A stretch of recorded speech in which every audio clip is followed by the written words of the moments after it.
Bismillahirrahmanirrahim. Assalamualaikum warahmatullahi wabarakatuh. Alhamdulillahi rabbil alamin. Wassalatu wassalamu ala asyrafil anbiya'i wal mursalin. Nabiyina wa habibina Muhammadin wa ala alihi wa ashabihi wa man sara ala nahjihi ila yaumiddin. Ya ayyuhalladzina amanu taqullaha haqqa tuqatih wa la tamutunna illa wa antum muslimun. Wa ya ayyuhan nasu taqu rabbakumul ladzi khalaqakum min nafsin wahidah wa khalaqa minha zawjaha wa batha minhuma rijalan katsiran wa nisaa'a. Wattaqullaha alladzi tasaaluna bihi wal arham innallaha kana 'alaikum raqiba. Amma ba'd. Allahumma subhanaka la ilma lana illa ma 'allamtana innaka antal alimul hakim. Wa tub 'alaina innaka antat tawwabur rahim. Allahumma faqihna fid din wa 'allimna ta'wil warzuqna al-ikhlas fil 'ilmi wal 'amal. Rabbi shrah li sadri wa yassir li amri wa hlul 'uqdatan min lisani yafqahu qawli. Allahumma amin. Ma'asyiral muslimin, jamaah rahimani wa rahimakumullah.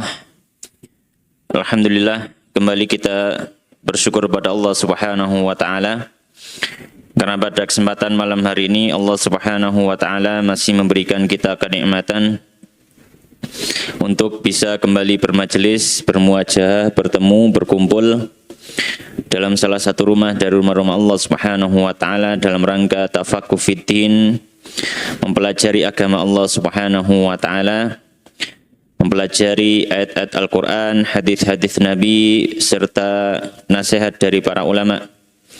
Wabil khusus malam hari ini kita masih melanjutkan membahas kitab Khulasatul Wajiz fil Akhlaqi wal Adabil Islamiyah yang ditulis oleh Syekh Abdul Hasan Musa Muhammad bin Abdurrahman hafizahullahu wara'ah. Dan pada pembahasan yang sebelumnya kita membahas tentang akhlak baik yang disebut dengan al-ihsan. Kita sudah membaca sebagian dari pembahasan ihsan dan masih ada pembahasan yang belum kita baca dalam pembahasan ihsan. Insyaallah malam hari ini kita akan tuntaskan pembahasan ihsan tersebut. Yang mana pada pertemuan sebelumnya kita sudah mengenal, mempelajari tentang apa yang dimaksud dengan ihsan. Dalam bahasa Arab, ihsan itu artinya apa? Dalam istilah syar'i atau ketika dia sudah menjadi sebuah istilah dalam agama Islam, ihsan itu yang dimaksud apa? Kemudian kita juga sudah membahas dalil-dalil yang menunjukkan dorongan untuk seorang muslim itu melakukan perbuatan ihsan, dan kita juga sudah membahas tentang faedah-faedah ketika seorang itu melakukan ihsan. Maka insyaallah malam hari ini kita melanjutkan pembahasannya berikutnya, yaitu pembahasan tentang aqsamul ihsan, macam-macam dari ihsan, ya, macam-macam dari perbuatan ihsan. Maka di sini musannif rahimahullah beliau menyampaikan qala al-musannifu rahimahullah qala al-musannifu hafizallahu taala wa nafa'ana bil ilmi fid dunya wal akhirah. Aqsamul ihsan, al-ihsanu yanqasimu ila qismain, ihsanun fi ibadatillah wa ihsanun ila ibadillah. Wa kullu qismin minhuma yanqasimu ila wajibin wa mustahabbin. Baik. Maka di sini beliau akan membahas tentang pembagian dalam masalah perbuatan ihsan. Secara garis besar, ihsan itu terbagi menjadi dua. Secara garis besar, ihsan terbagi menjadi dua. Yang pertama adalah perbuatan ihsan dalam ibadah kepada Allah. Perbuatan ihsan dalam ibadah kepada Allah. Ya. Dan yang kedua adalah perbuatan ihsan terhadap hamba-hamba Allah. Perbuatan ihsan terhadap hamba-hamba Allah. Ya. Maka ini pembagian secara garis besarnya. Ya, bahwasanya yang pertama adalah ihsan dalam ibadah kepada Allah, yang kedua adalah ihsan kepada hamba-hamba Allah. Ya. Yang pertama ihsan fi ibadatillah, yang kedua ihsan ila ibadillah. Ya. Dan setiap daripada macam dari ihsan ini ada perinciannya. Ya, ada rinciannya yang akan beliau sebutkan di sini. Ya. Yang akan beliau sebutkan di sini. Oleh karena beliau menyatakan al-ihsan yanqasim ila qismain, ihsan terbagi menjadi dua. Yang pertama adalah ihsan fi ibadatillah, ihsan dalam ibadah pada Allah. Yang kedua adalah ihsan ila ibadillah, perbuatan ihsan kepada makhluknya Allah. Dan dari setiap macamnya ini maka ada perincian, ada yang kadarnya itu sampai kadar wajib, ada yang kadarnya anjuran, ya, mustahab, dianjurkan, disunahkan, tidak sampai kadar wajib. Baik. Maka kita akan bahas satu persatu dari dua macam ihsan ini. Maka kita akan bahas yang pertama adalah ihsan dalam ubudiyah kepada Allah Subhanahu wa taala. Ya. Ihsan dalam ubudiyah kepada Allah Subhanahu wa taala. Maka ihsan dalam ubudiyah atau dalam ibadah kepada Allah ini terbagi menjadi dua jenis juga. Ya, terbagi menjadi dua jenis juga. Ya. Jenis yang pertama, ihsan dalam ibadah dengan menegakkan kewajiban ibadah lahir dan batin. Ihsan dalam ibadah dengan menegakkan kewajiban ibadah lahir dan batin. Ya. Maka ini hukumnya wajib. Ini hukumnya wajib. Misalkan apa? Misalkan adalah orang ihsan bentuknya adalah dia melakukan sholat 5 waktu, terpenuhi syarat sahnya, terpenuhi rukun-rukunnya, dan tidak melakukan pembatal. Nah, ini kadarnya wajib. Kadarnya wajib. Dan ini ibadah yang sifatnya zahir atau lahiriah, yang terlihat. Misalkan orang puasa, maka termasuk perbuatan ihsan adalah dia berpuasa dengan memenuhi syarat-syarat sahnya, memenuhi kewajiban puasa. Ya. Dan meninggalkan segala macam pembatal puasa. Maka ini semuanya wajib. Ya, maka ini semuanya wajib. Ya. Dan kita tahu ya pada pembahasan awal bahwasanya ihsan itu kalau secara bahasa istilahnya adalah perbuatan baik. Tapi perbuatan baik yang sifatnya kalau dalam agama lebih kompleks, lebih umum, lebih banyak cabangnya. Maka di sini ada ihsan kepada ihsan dalam ibadah pada Allah, dan ihsan dalam ibadah kepada Allah ada beberapa jenis. Ada yang sifatnya ihsan dengan menghadirkan ibadah kepada Allah Subhanahu wa taala beserta hal-hal yang diwajibkan dalam hal tersebut. Dan ibadah kepada Allah bukan cuma hanya ibadah lahiriah, tapi juga ibadah batiniah, ibadah hati. Yang ini kadang manusia sering lalai. Ya, manusia hanya fokus, ya. Dan ada dua hal yang ya, dalam segala macam hal, ya, berlebihan dalam satu hal dan melupakan hal yang lain yang mengakibatkan ketidakseimbangan, itu semuanya buruk. Maka kalau kita misalkan terlalu melihat kepada ibadah zahir kita, kemudian sampai melalaikan ibadah hati kita, ini bukan hal yang baik.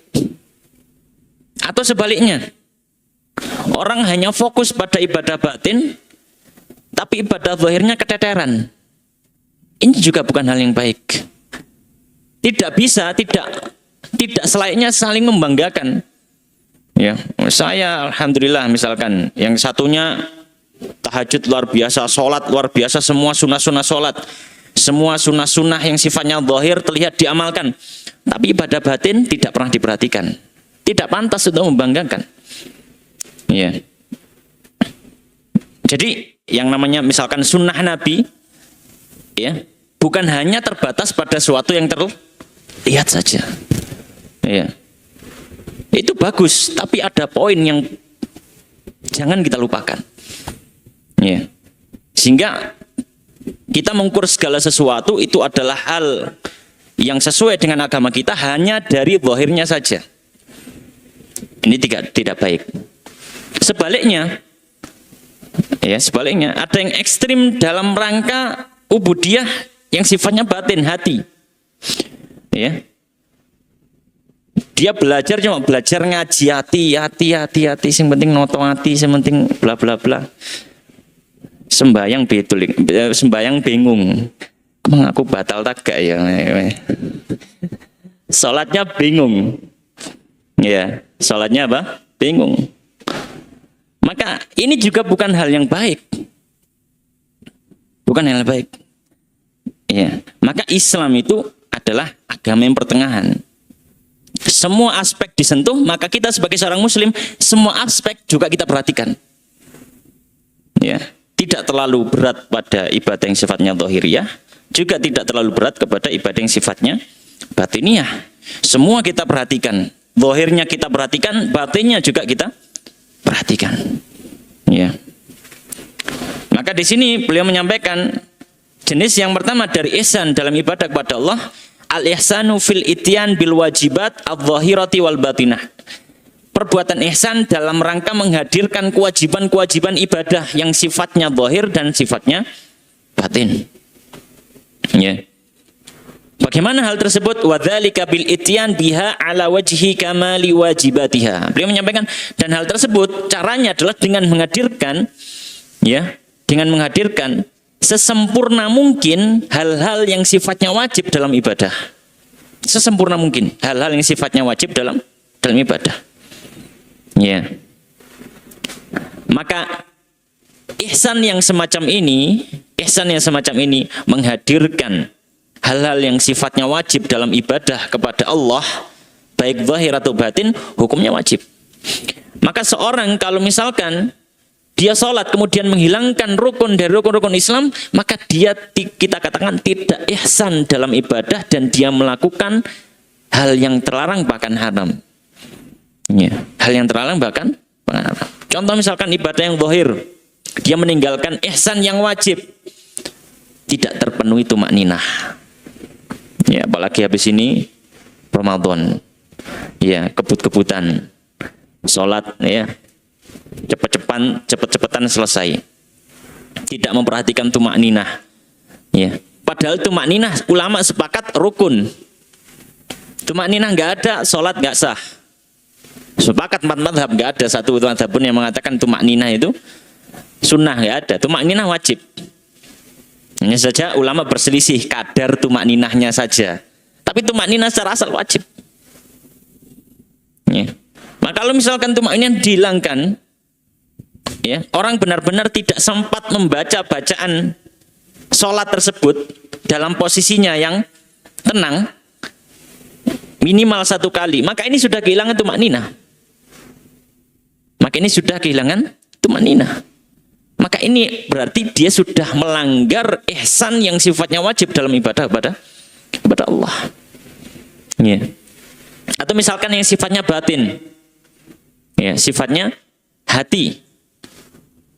Ya, ibadah yang sifatnya hati.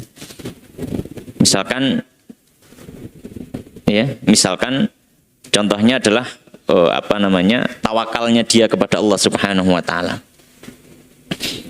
Bergantungnya hati kepada Allah Subhanahu wa taala. Ya. Maka bergantungnya hati kepada Allah, hanya kepada Allah, itu sebuah kewajiban. Maka dia harus melakukan hal semacam itu.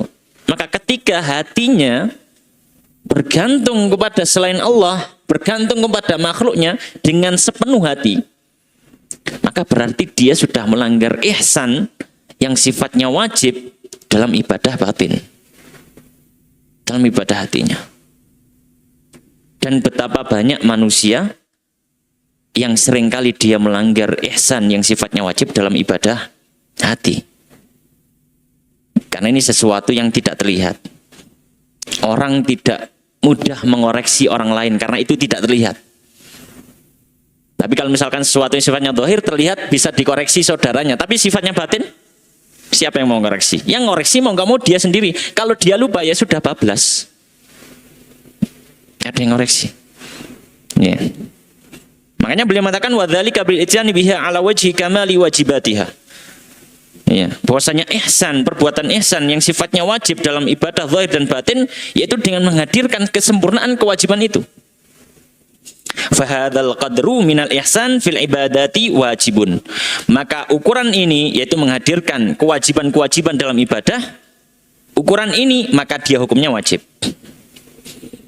Nah, kalau misalkan ada dalam satu ibadah yang sifatnya sebagai mukammilat, sebagai penyempurna, dia bukan hal yang sifatnya rukun atau kewajiban, tapi dia sifatnya sunnah dalam ibadah itu. Dia sifatnya apa? Sunnah dalam ibadah itu. Maka di sini juga ada ihsan, tapi ihsan dalam kondisi ini hukumnya sunnah juga. Ihsan dalam kondisi ini hukumnya sunnah juga. Ya. Ya, misalkan apa? Ya misalkan dalam sholat. Khusyuk, para ulama menyampaikan khusyuk. Jumhur ulama berpendapat dia adalah sunnah sholat. Bahkan hampir kesepakatan para ulama. Khusyuk itu sunnahnya sholat. Secara hukum fikih sunnah. Bukan rukun. Maka ketika dia sudah menghadirkan kewajiban-kewajiban sholat, kemudian dia coba hadirkan, berusaha khusyuk semaksimal mungkin. Ya. Sejak dimulai misalkan besok start bismillah, ya minimal 1 rakaat saya harus fokus gak oleh mikir liani. Wis minimal mulai 1 rakaat mawon pun muluk-muluk 1 rakaat kurang mesti kelakon ya. 1 rakaat dulu alon-alon. Engko sing 3 rakaat misalkan ya rada nglewar-nglewar titik is gak apa latihan. 1 rakaat dilatih, 1 rakaat pokoknya 1 rakaat khusyuk. Nggak boleh mikir apapun. Ya, hari kedua juga sama, 1 rakaat dulu. Pokoknya 1 rakaat. Paling nggak selama 1 pekan ini 1 rakaat setiap sholat saya harus khusyuk, tidak boleh memikirkan pun, hanya memikirkan Allah. Nah, ini ihsan yang sifatnya anjuran, sunnah. Ini bagus. Ini bagus. Tapi apakah sebuah kewajiban? Tidak sampai pada ranah wajib. Karena khusyuk sendiri itu dalam ibadah lah sunnah. Kemudian dilatih, kemudian pekan berikutnya alhamdulillah aku isok notoati setiap sholat isok khusyuk paling enggak sak rakaat. Berarti pekan berikutnya tak khusyuk 2 rakaat, dimulai latih. Ya. Dan begitu seterusnya. Ya. Maka beliau mengatakan wa amal ihsan fiha, adapun perbuatan ihsan dalam ibadah bi ikmali mustahabbatiha, dengan menghadirkan hal yang sifatnya sunnah. Perbuatan ihsan dalam ibadah tapi menghadirkan hal-hal yang sifatnya sunnah, yang hukumnya sunnah, falaisa biwajibin, maka dia bukan suatu yang wajib. Bal huwa mustahab, maka ihsan ini hukumnya adalah mustahab, sunnah. Ini ihsan macam pertama, yaitu ihsan dalam ibadah kepada Allah di jenis yang pertama, yaitu ihsan dengan menghadirkan kewajiban-kewajiban yang ada dalam ibadah yang zahir dan juga batin. Ya. Jenis yang kedua dalam macam ihsan yang pertama, yaitu ihsan dalam ibadah. Jenis yang kedua adalah ihsan dalam rangka meninggalkan hal-hal yang diharamkan. Dalam upaya meninggalkan hal-hal yang diharamkan. Nah, kita meninggalkan hal yang diharamkan ini juga termasuk ihsan. Ini juga termasuk ihsan. Maka beliau mengatakan yang kedua, jenis yang kedua, wal ihsan fitarkil muharramat. Dan perbuatan ihsan dalam upaya meninggalkan yang diharamkan. Nah, pertanyaannya bagaimana perbuatan ihsan dalam upaya meninggalkan hal yang diharamkan? Ya jelas, caranya adalah dengan berhenti. Dengan berhenti. Ya. Maka beliau mengatakan bil intihai anha, dengan berhenti melakukan hal yang haram itu. Kalau dia sudah sempat melakukannya. Ya. Dan kalau belum sempat melakukannya, jangan sampai disentuh. Diupayakan ditahan, dipaksa jiwanya untuk tidak terdorong menuju hal yang diharamkan itu. Dan ini memang butuh upaya. Butuh upaya. Makanya para ulama ketika membahas sabar, ya, para ulama ketika membahas sabar, di antara bentuk sabar adalah sabar terhadap hal yang diharamkan. Karena sabar itu secara bahasa maknanya al-habs, menahan. Ya. Sobaro itu artinya habasa. Sobaro yasbiru artinya habasa yabisu, nahan. Ya, nahan. Maka ini ihsan dalam meninggalkan hal yang diharamkan. Dan ini hukumnya juga wajib. Ihsan yang semacam ini hukumnya juga wajib. Allah mengatakan bil intahi anha, dengan berhenti dari melakukan hal yang haram kalau dia sempat melakukan, wa tarki dhahiriha wa batinha, dan meninggalkan yang zahir dan juga yang batin, meninggalkan dosa, meninggalkan maksiat, meninggalkan yang haram, bukan cuma yang terlihat tapi juga yang di dalam hati. Meninggalkan, membersihkan, berhenti dari sifat-sifat dengki, hasad, sombong, ya, ujub, berbangga diri, pokoknya penyakit-penyakit hati dibersihkan.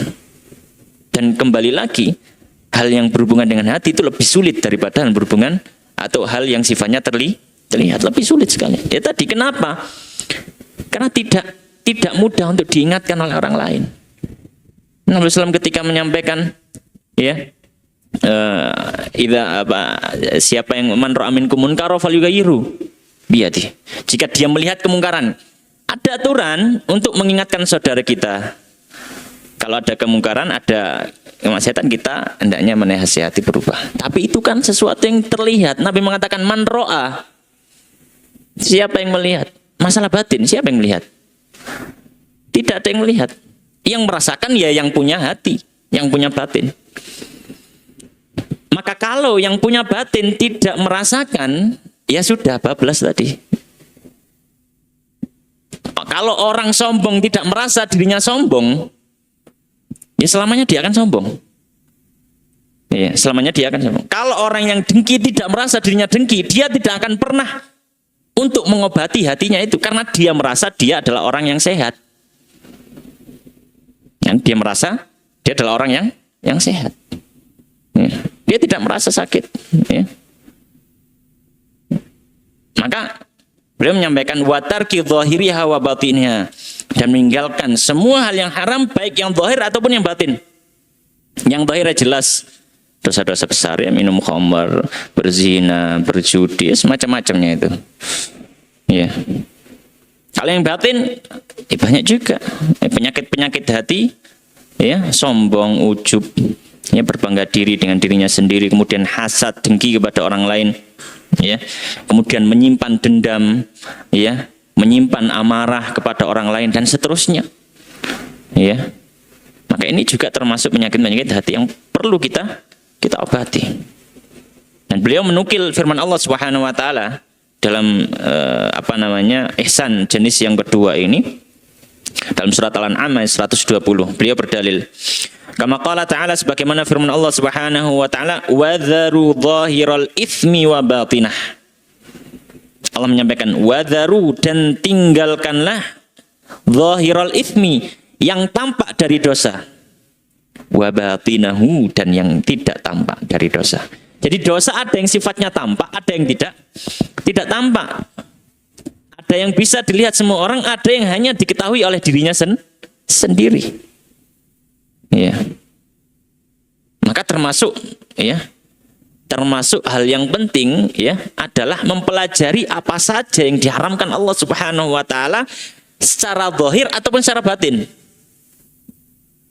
Secara zahir ataupun secara batin.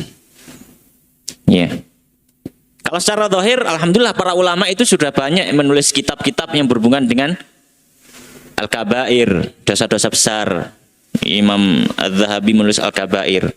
Ya, berkumpulkan di situ 70 sekian dosa besar. Ya. Bahkan ada yang lebih banyak dari beliau yang menulis, yaitu Ibnu Hajar Al-Haytami. Beliau menulis sampai ratusan.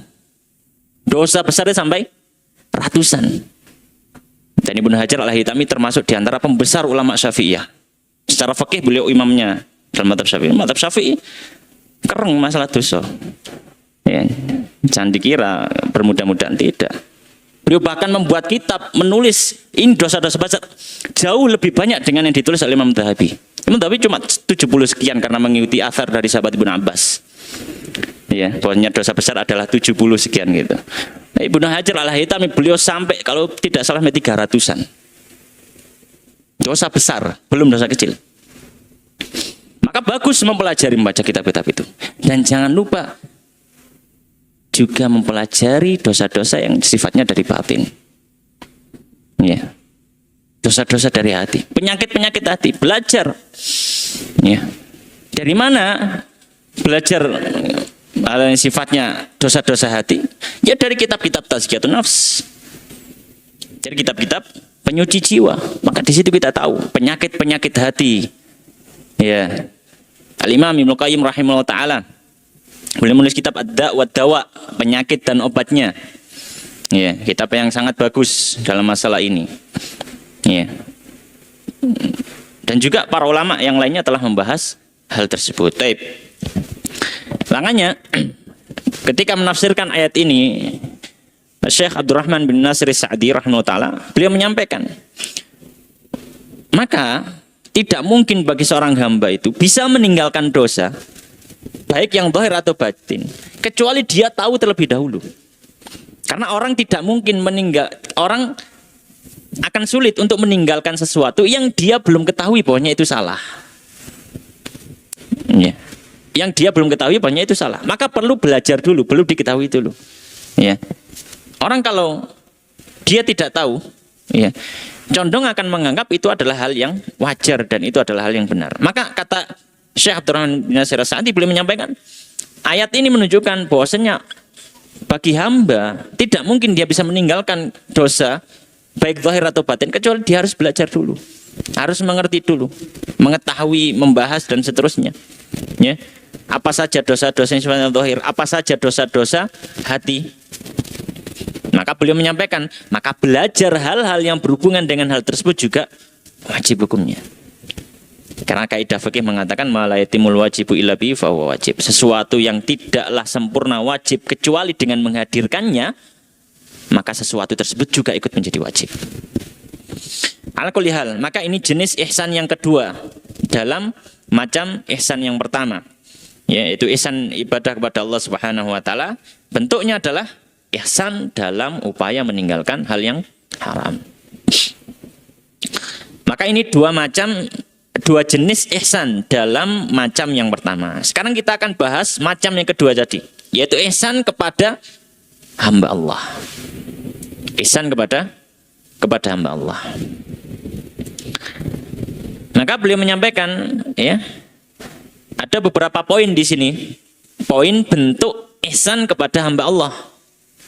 Ya, yang sifatnya wajib. Maka kata beliau, wa amal ihsanu ila ibadillah, adapun perbuatan ihsan kepada sesama hamba Allah, fal wajibu minhu, maka yang wajib darinya, huwa diantaranya, poin yang pertama, bentuk ihsan kepada hamba Allah, ya, al insafu wal qiyamu bima yajibu alaika lil khalqi bihasabi ma tawajjaha alaika minal huquq. Beliau menyampaikan jenis yang pertama atau bentuk yang pertama dalam ihsan kepada sesama hamba Allah adalah keadilan dan upayanya untuk menunaikan hak-hak makhluk yang wajib atas dia. Ya. Jadi keadilan dan upayanya dalam menunaikan hak-hak makhluk yang wajib atas dia. Ya. Makanya beliau menyatakan al-insaf, berkeadilan, wal qiyam, dan melaksanakan, menunaikan bima yajibu, terhadap apa yang telah wajib alaika atasmu lil khalqi, kepada makhluknya Allah, bihasabi, sesuai mata wajah apa yang mengarah alaika padamu minal huquqi, dari hak makhluk tadi. Makanya yang pertama, Ya. Kalau ada hak makhluk yang itu menjadi kewajiban kita, maka termasuk ihsan yang sifatnya wajib, kita tunaikan hak tersebut. Ya. Contohnya misalkan dalam masalah nafkah. Dan nafkah bukan cuma kepada keluarga. Nafkah bukan cuma kepada keluarga. Ya, nafkah bukan cuma kepada istri. Bukan cuma kepada anak. Tapi bahkan kepada hewan ada nafkahnya. Kalau kita buka kitab fikih dalam pembahasan fikih nafkah, Islam saking luar biasanya itu membahas bahkan hewan pun harus dinafkahi. Kenapa? Hewan pun harus dinafkahi. Tidak boleh hewan itu cuma dipakai saja kemudian dibiarkan tidak makan, tidak minum. Maka ini suatu hal yang diharamkan. Wajib. Ya, wajib. Maka ketika kita memiliki hewan, ya, entah hewan itu adalah hewan yang kita pekerjakan, yang punya kuda, punya bisnis penyewaan dokar misalkan, ya, atau misalkan dia punya kerbau, tapi saat ini pun buat nungsum, ya, buat bajak sawah saat ini pun damel mesin kabeh, ya. Misalkan, ya, untuk bajak sawah. Ya, atau misalkan kalau zaman dahulu dia punya onta untuk untuk transportasi dia, maka wajib hukumnya, ya, wajib hukumnya untuk memberikan nafkah. Memberikan nafkahnya apa? Ya memberi makan, memberi minum apa yang dibutuhkan oleh hewan tersebut. Tidak boleh dibiarkan. Dan bukan cuma hewan dipekerjakan, termasuk hewan yang dia menjadi hiasan di rumahnya. Misalkan dia punya burung, dia punya kucing di rumahnya. Ya, secara asal boleh memelihara hewan-hewan semacam ini, selama dia termasuk hewan yang boleh untuk dipelihara. Tapi juga ada kewajiban setelah itu. Apa? Memberi nafkah kepada hewan tersebut. Ya. Nabi SAW menyampaikan bahwa ada seorang wanita yang dia masuk neraka karena seekor kucing.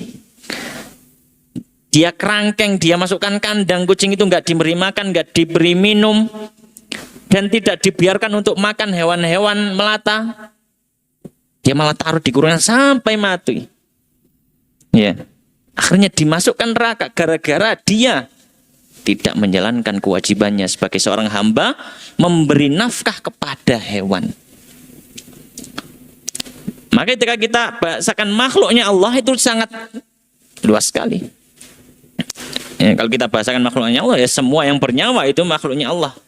Ya, makanya yang ada kewajiban nafkah. Jadi yang ada kewajiban nafkah itu adalah semua makhluk yang Allah yang memiliki nyawa. Itu yang memiliki kewajiban nafkah. Ya.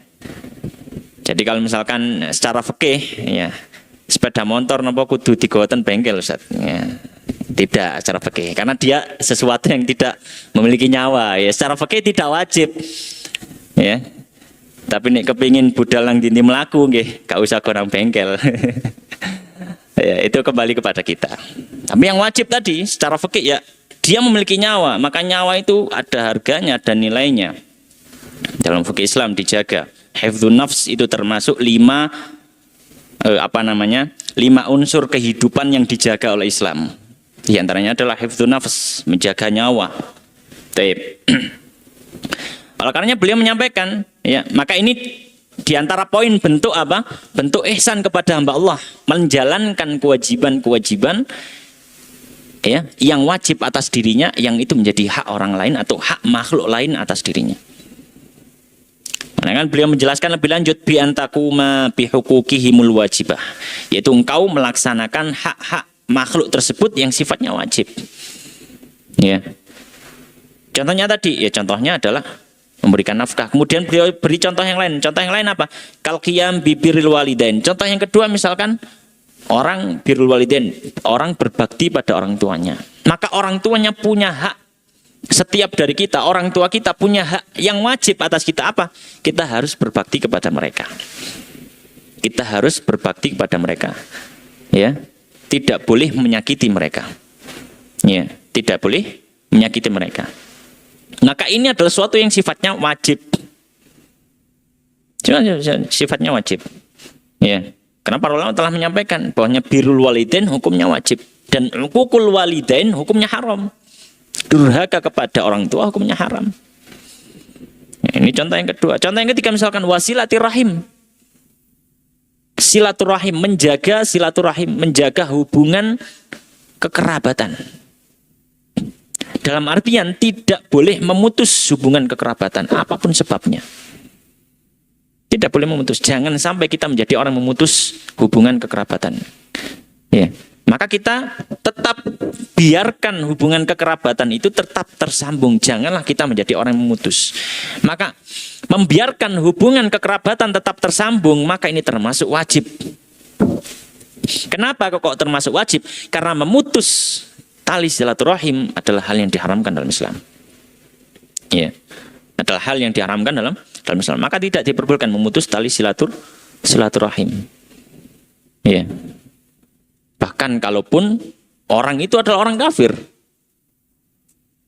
kita tetap menyambung hubungan karena ada persaudaraan darah, menyambung hubungan selama tidak bertemu di medan perang, gitu saja. Kita tetap menyambung hubungan selama tidak bertemu di medan perang. Tapi kalau sudah berhadapan-hadapan di medan perang, yang ada agama, nggak ada darah. Di medan perang itu yang ada apa? Agama. Ya, nggak ada darah. Ya. Nah, kalau misalkan dia bahkan mungkin menghadapi pamannya sendiri, dia menghadapi anaknya sendiri, dia menghadapi kakeknya sendiri. Ketika itu sudah di medan jihad antara Islam, antara Muslim dan kafir, sudah tidak ada hubungan darah. Tapi di luar itu Islam mendorong kaum muslimin untuk menjaga hubungan kekerabatan. Mendorong untuk menjaga hubungan kekerabatan. Ya. Maka ini diantara hak makhluk yang wajib kita tunaikan. Wajib kita tunaikan. Ya. Ya, maka ya jangan sampai ya terjadi permusuhan dengan kerabat kita. Ya, jangan sampai. Karena permusuhan terhadap kerabat itu dampaknya lebih besar daripada permusuhan kepada orang lain selain kerabat.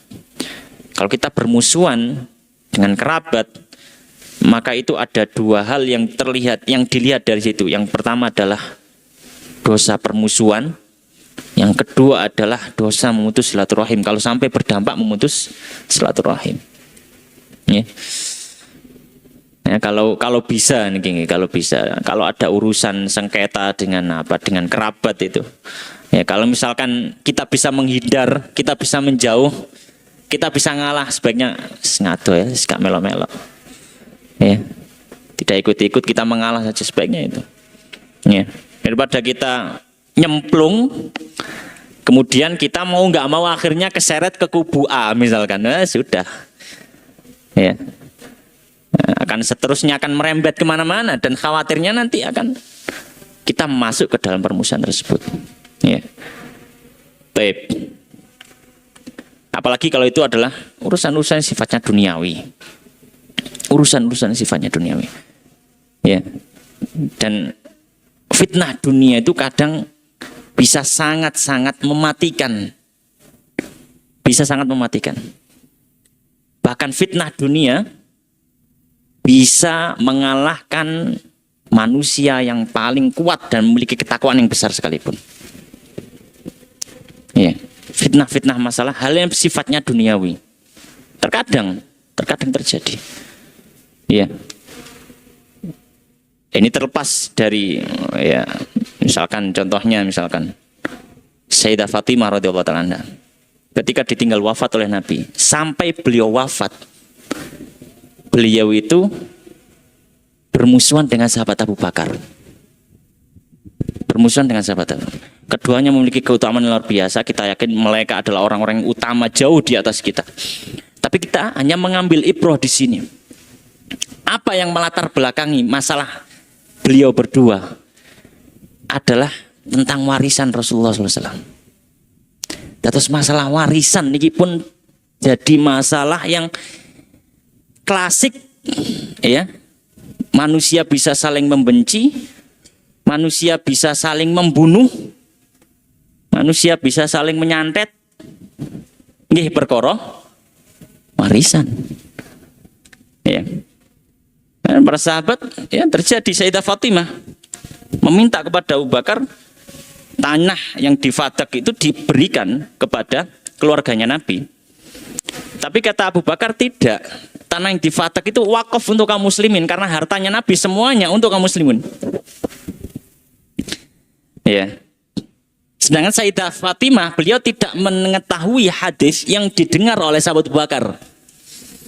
Ya. Kata sahabat Abu Bakar, saya itu loh mendengar Nabi SAW menyampaikan nahnu ma'asyiral anbiya la nurith wala nuras. Kami para nabi tidak mewarisi dan tidak diwarisi. Ma taroknahu sadaqah. Semua yang kita tinggalkan jadi sedekah untuk kaum muslimin. Sayyidah Fatimah, saya nggak pernah mendengar hadis itu. Nah, ini awal-awal ini ya belum ada kitab Sahih Bukhari Muslim ya. Jadi ya di zaman itu memang orang kalau menunjukkan ini hadis itu perlu temenan hadis tangga gitu. Karena sama-sama sahabat ini ya beda kalau makomnya beda. Pernah ada suatu ketika ada seorang sahabat Nabi ya, Abu Musa al-Asy'ari, beliau bertamu kepada rumah kepada Umar, bertamu 3 kali nggak ada, balik pulang. Maka dikejar sama Umar, ditanya, "Lapa mau balik pulang? Saya tadi sedang siap-siap keluar, kamu sudah bablas balik." Beliau menyampaikan, saya pernah mendengar Nabi sallallahu alaihi wasallam, "Idza sta'dzantum thalathan falam yu'dzan lakum farji'u." Kalau kalian minta izin 3 kali, terus kok gak diizini, gak ada omongan dari dalam, monggo atau ditunggu sebentar atau apa, balik wis. Berarti kamu ditolak untuk bertamu. Kata sahabat Umar, datangkan saksi bahwasanya kamu mendengar itu dari Nabi atau tidak, kamu yang saya hukum. Bukan karena sahabat Umar gak percaya hadis, bukan. Karena di zaman-zaman awal, ya zaman-zaman awal itu orang masih fokus dengan Al-Quran dulu. Quran masih ditata dulu. Nata hadis masih belum. Maka kata sahabat Umar, kalau kamu nggak datangkan satu saksi, ya, maka kamu yang saya hukum. Maka akhirnya beliau datangkan satu orang saksi. Makanya saya juga mendengar hal itu dari Nabi. Kemudian diterima. Sahabat Abu Hurairah itu sampai dipindah tempat. Beliau kan aslinya Madinah, kemudian dipindah tugas oleh sahabat Umar. Ya. Diarahkan jauh dari Madinah. Kenapa? Karena sahabat Abu Hurairah terlalu banyak cerita hadis. Khawatir nyampuri Quran. Tapi ala kulli hal, ya ala kulli hal. Ini mau ngapunten terlalu membelarah dan putih-putih ya. Tapi ala kulli hal kita kembali ke sini. Maka kembali ke ihsan tadi. Yaitu apa? Silatul arham, menyambung silaturahim. Ini termasuk juga bentuk ihsan kepada hamba Allah dalam rangka melaksanakan kewajiban-kewajiban yang menjadi hak makhluk. Kemudian bentuk yang lain dalam ihsan terhadap makhluk, bentuk yang kedua adalah berkeadilan dalam menjalankan muamalah. Berkeadilan dalam menjalankan apa? Muamalah kepada orang lain. Ya. Dengan menjalankan hal-hal yang menjadi aturan dalam muamalah. Ini termasuk bentuk ihsan. Maka diantaranya apa? Jujur dalam jual beli. Ya, ini termasuk apa namanya? Bentuk ihsan. Tidak menipu, ya, dan seterusnya. Maka beliau mengatakan yang kedua, bentuk yang kedua, wal insaf, dan berkeadilan fi jami'il muamalat, dalam seluruh bentuk muamalah. Dalam seluruh bentuk muamalah. Bagaimana itu? Bi'ita'i jami'i ma 'alaika minal huquq, dengan memberikan semua apa yang ada kewajiban atasmu dari hak-hak orang tersebut dalam masalah muamalah. Ya.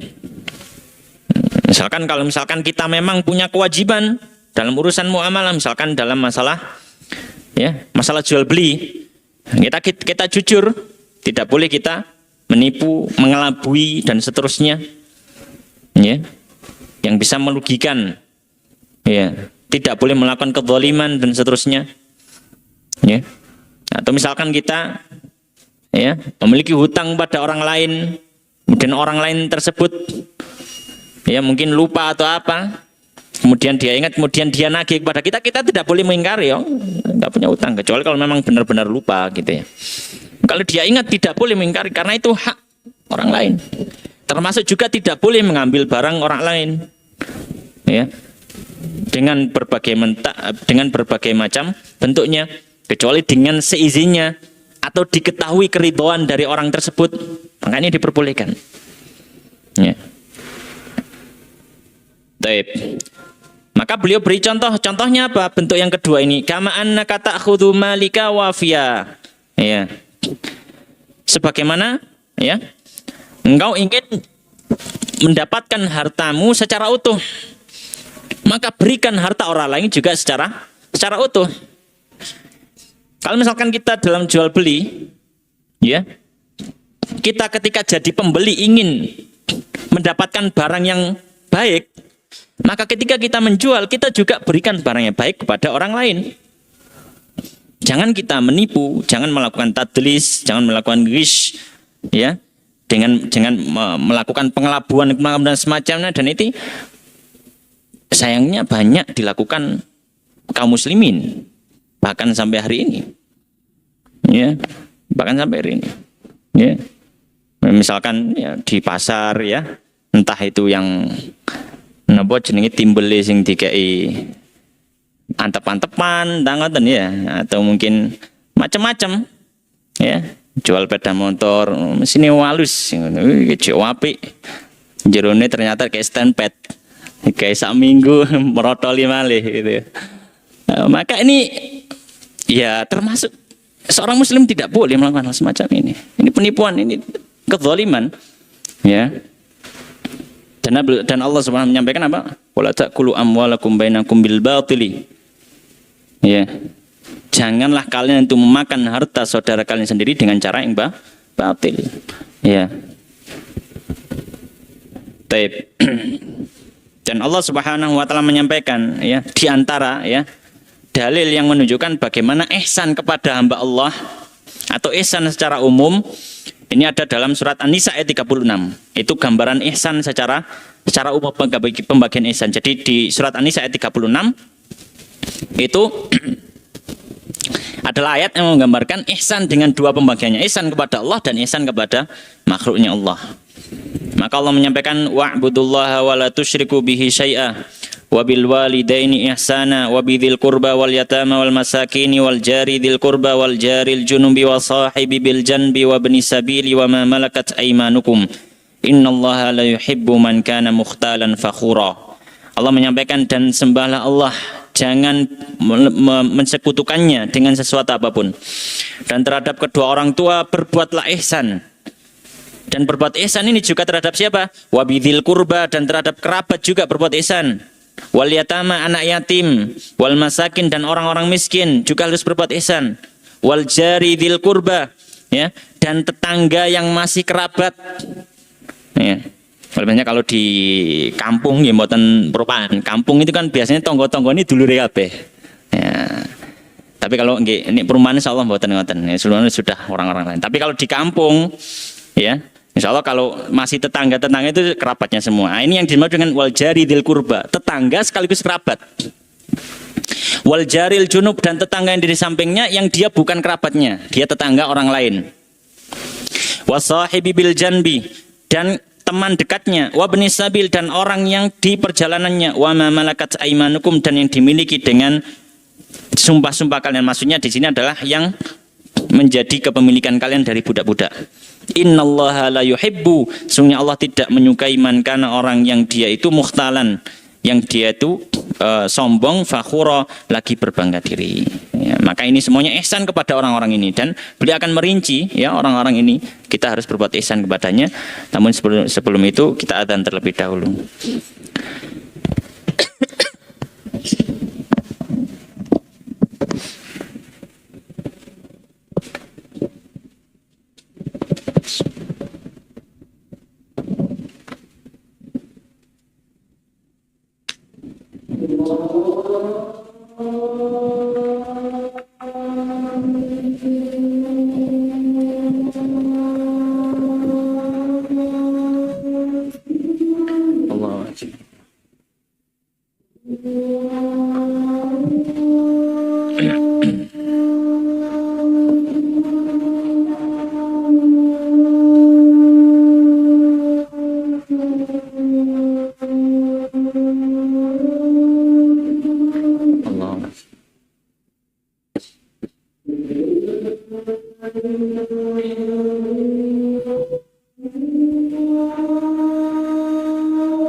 Awas kena ini.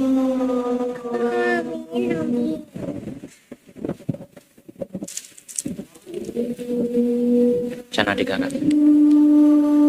Harus tumpah.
Ma'asyiral muslimin jamaah rahimani wa rahimakumullah, kita lanjutkan sedikit.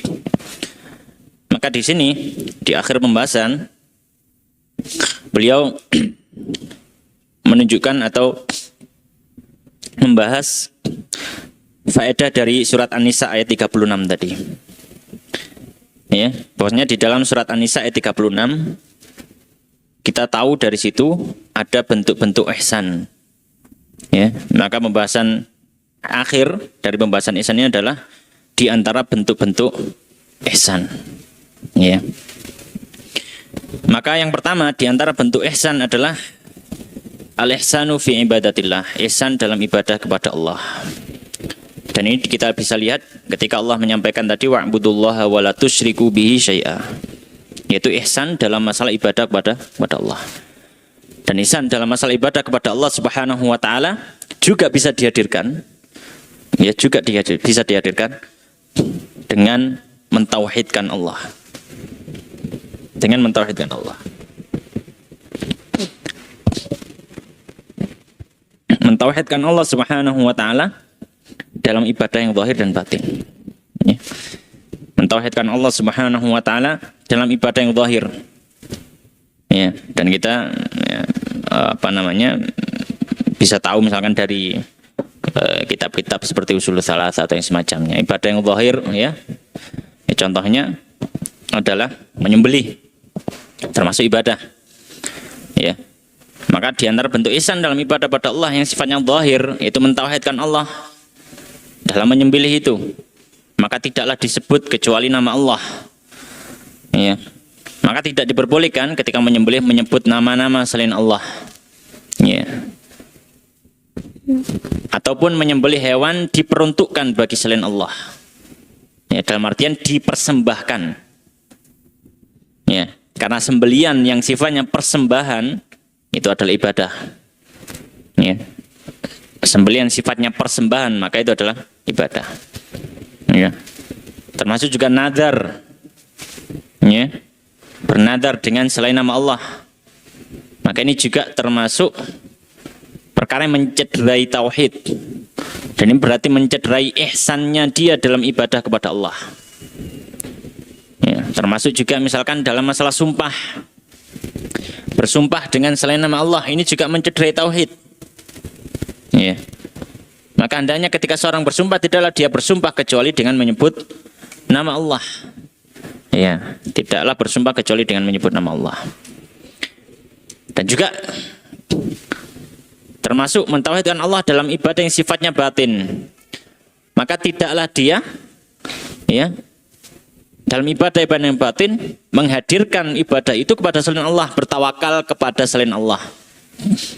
Memasrahkan hatinya sepenuh hati kepada selain Allah. Termasuk juga khauf, rasa takut. Maka rasa takut yang sampai berdampak atau rasa takut terhadap sesuatu yang tidak mungkin bisa diturunkan kecuali dari Allah, tidak boleh diberikan pada selain Allah. Ya. Karena rasa takut terhadap sesuatu yang tidak mungkin bisa dihadirkan kecuali dari Allah termasuk ibadah. Ya. Berbeda halnya dengan rasa takut yang sifatnya manusiawi. Maka ini bukan ibadah. Maka boleh dihadirkan pada makhluk. Takut terhadap macan, takut dicakot misalkan, takut terhadap ular. Nah, ini manusiawi, dia bukan ibadah. Yang ibadah itu takut ya terhadap sesuatu yang tidak mungkin itu diturunkan kecuali dari Allah. Ini bala, musibah, macam-macamnya ya. Termasuk juga rasa harap dalam sesuatu yang tidak mungkin diberikan kecuali dari Allah. Makanya juga masuk ranah ibadah. Maka tidak boleh dia rasa harapnya digantungkan pada selain Allah. Ini mencederai tauhid. Maka ini semua adalah bentuk ihsan dalam ibadah kepada Allah. Dan itu sudah disebutkan dalam surat An-Nisa ayat 36 tadi. Wa'budullaha wa la tusyriku bihi syai'ah. Karena berbuat syirik dalam ibadah itu mencederai tauhid. Yang kedua adalah bentuk ihsan kepada kedua orang tua. Dan ini sudah disebutkan dalam ayat tadi. Ihsan kepada orang tua. Wabil walidaini ihsana, dan pada kedua orang tua hendaknya berbuat ihsan. Dalam hadis-hadis yang lain Nabi SAW juga sudah menyampaikan, mewasiatkan untuk berbuat ihsan kepada kedua orang tua dengan birrul walidain. Ya. Dan ini ya dalilnya tidak perlu kita sebutkan, sudah sangat diketahui. Yang ketiga yang disebutkan dalam ayat ini juga ihsan kepada siapa? Al-ihsanu ilal jar. Perbuatan ihsan kepada tetangga. Berbuat ihsan pada tetangga. Wal jari dzil qurba wal jaril junub. Tetangga yang dia kerabat atau tetangga yang dia cuma tetangga bukan kerabat. Maka harus berbuat ihsan. Ya. Dan dalam banyak dalil di antara hadis Nabi SAW mewasiatkan untuk berbuat baik kepada tetangga. Bahkan Nabi mengancam orang yang selalu berbuat buruk pada tetangganya. Nabi SAW menyampaikan la yu'min, wallahi la yu'min, wallahi la yu'min, wallahi la yu'min. Demi Allah, dikasih sumpah sama Nabi, demi Allah tidak beriman, demi Allah tidak beriman, demi Allah tidak beriman. Sahabat bertanya, man ya Rasulullah, siapa ya Rasulullah? Iya. Maka Nabi SAW menyampaikan man la ya'manu jaruhu bawa'iqahu. Orang yang tetangganya tidak merasa aman dari gangguannya. Ya, orang yang tetangganya tidak merasa aman dari gangguan. Jadi termasuk perbuatan yang melawan ihsan adalah kita mengganggu tetangga. Ya.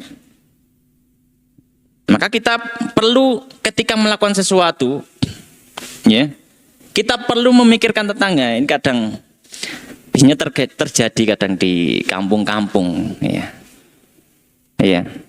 Ketika dia melakukan suatu hal yang mengganggu orang lain, kemudian dia beralasan, "Wong aku yo gak njaluk mangan awakmu kok ngurusi aku," kan biasanya.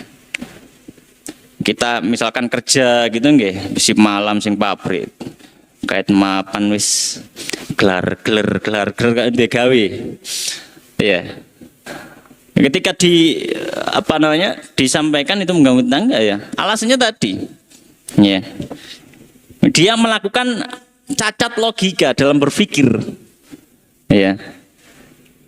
Kalau nggak suka ya turu sing adoh kon salah, ini salah. Konsep berpikirnya salah. Iya. Konsep berpikirnya salah. Iya. Ya, hukum asalnya mengganggu itu yang harus dihentikan. Wong gak lapo-lapo kok dikongkon ngalih kan ini agak beda ya, pola berpikirnya. Ya. Makanya kita harus hati-hati, jangan sampai kita melakukan gangguan kepada tetangga kita. Ya. Sebelum kita mengoreksi tetangga kita, pastikan kita koreksi diri kita dulu. Kalau sudah, ya silahkan kita untuk mungkin ada, wah ini kiranya mengganggu lingkungan dan seterusnya. Ya, kalau misalkan kita tidak bisa menyelesaikan sendiri, silahkan dilaporkan. Ya, silahkan dilaporkan. Termasuk juga termasuk bentuk mengganggu ya adalah tadi, ya nyetel salon-salon, ya dihadapkan ke rumah orang, ya. Silahkan dihadapkan ke rumahnya sendiri, gak apa-apa, telekamar, get no, gak apa-apa. Kalau dihadapkan ke rumah orang, maka orang tanahnya itu juga beli atau rumahnya itu ngontrak, dia juga membayar gitu. Ya. Maka ini satu hal yang perlu dicamkan, ya, satu hal yang perlu dicamkan. Maka yang ketiga adalah perbuatan ihsan terhadap tetangga.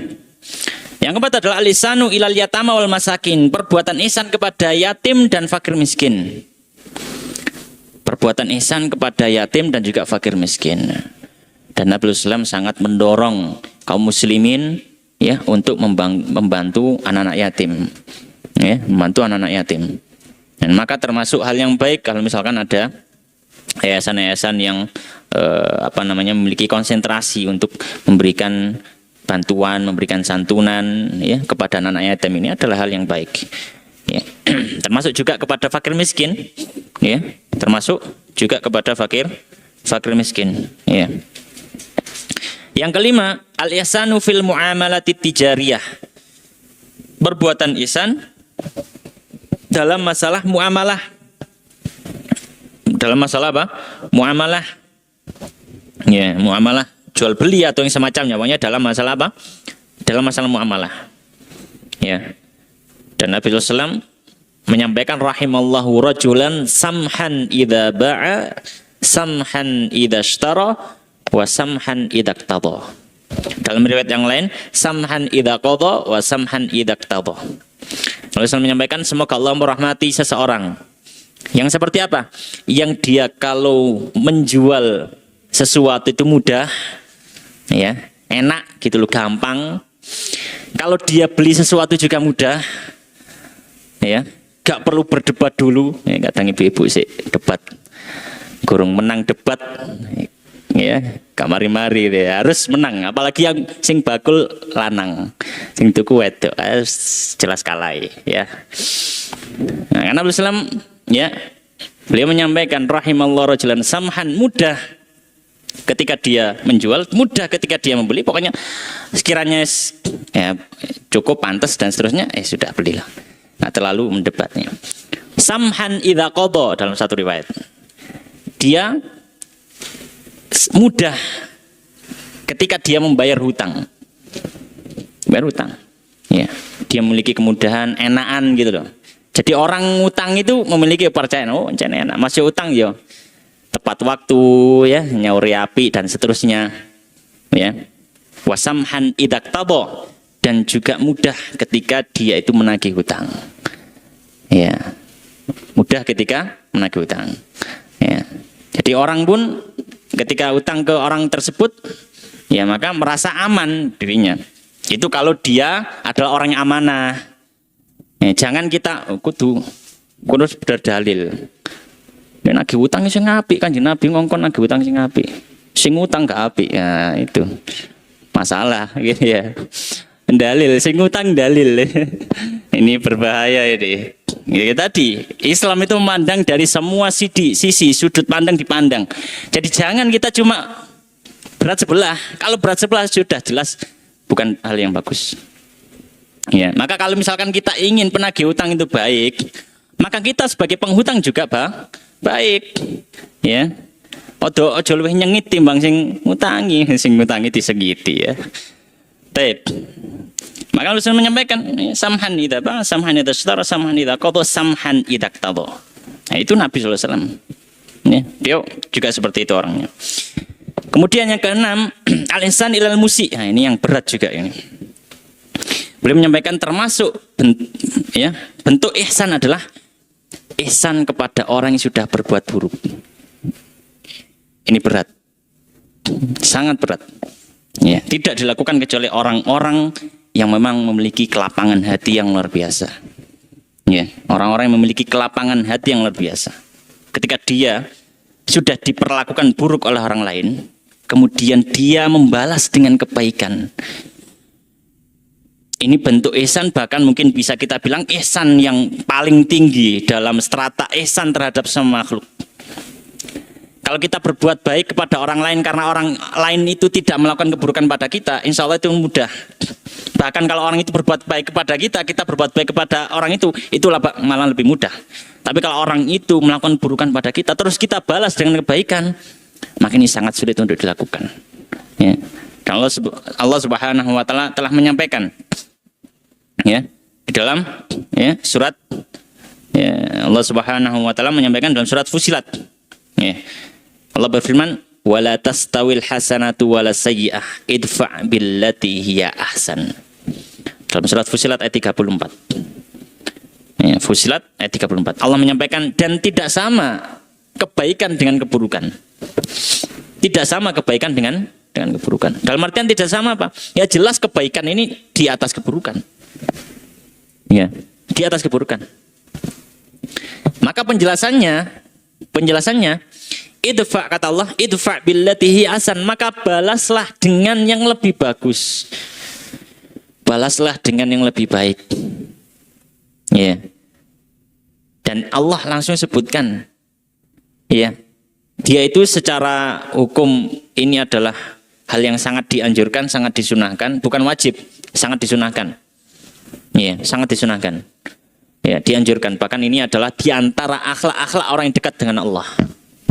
Ya, itu menunjukkan hatinya sudah tidak terikat dengan makhluk, hatinya sudah nggak ada kepentingan dengan makhluk, hatinya kepentingannya cuma kepada Allah.